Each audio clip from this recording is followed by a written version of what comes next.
আসসালামু আলাইকুম। আজকে আমি আপনাদের সামনে হাজির হয়ে গেলাম বাচ্চাদের একটি হেলদি রেসিপি নিয়ে।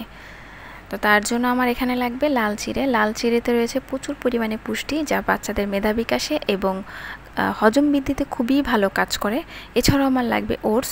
ওটসের গুণাগুণ বলে তো শেষ করাই যাবে না। অনেক পুষ্টিবিদরা আছে যারা কিনা 6 মাস বয়স থেকে বাচ্চাদেরকে ওটস দেওয়ার কথা বলে থাকে। অনেকের মনে একটি ভুল ধারণা আছে যে ওটস খেলে হয়তো বাচ্চার ওজন কমে যেতে পারে। তাদেরকে বলছি, বাচ্চার ওজন কমে না, বরং বাড়ে।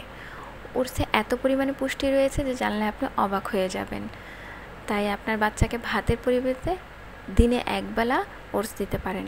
এই রেসিপিটিকে আরও বেশি হেলদি এবং পুষ্টিগুণ সম্পন্ন করার জন্য আমি চিড়ে এবং ওটস দুটো একসাথে গুঁড়ো করে নিয়েছি। এবার আমি এটাকে কিভাবে রান্না করে আমি আমার মেয়েকে খাইয়ে থাকি সেটা আপনাদের সাথে শেয়ার করছি। আপনাদের বাবু যদি বড় হয়ে থাকে তাহলে গুঁড়ো করার প্রয়োজন নেই। কিছুক্ষণ ভিজিয়ে রেখে চটকে কিছু ফ্রুটস অ্যাড করে আপনার বাচ্চাকে আপনি খাইয়ে দিতে পারেন। আমার মেয়ের যেহেতু 8 মাস বয়স, তাই ও শক্তটা খেতে পারবে না বলে গুঁড়ো করে রান্না করে ওকে আমি খাইয়ে থাকি। এরকম ঘনত্ব হলে আমি এটাকে নামিয়ে নিব। নামিয়ে নিয়ে ওকে যে ফর্মুলা দুধটি খাইয়ে থাকি সেটিকে আমি এখানে অ্যাড করে দিয়েছি। অ্যাড করে দিয়ে ভালো করে নাড়িয়ে চাড়িয়ে মিশিয়ে নিব। মেশানো হয়ে গেলে আমি আমার চয়েস মতো একটি ফ্রুটস অ্যাড করব।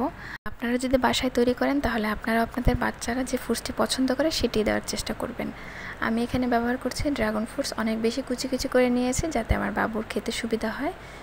তারপর আমি এগুলো ভালো করে মিশিয়ে নিব। এই তো এইভাবে তৈরি হয়ে গেলে আমার বাবুর জন্য সকালে একটি হেলদি রেসিপি। আপনারাও বাসায় ট্রাই করে দেখবেন, অবশ্যই আপনার বাবু পছন্দ করবে আশা করি। আমার ভিডিওটি যদি আপনাদের ভালো লেগে থাকে তাহলে প্লিজ লাইক, কমেন্ট এবং শেয়ার করতে ভুলবেন না।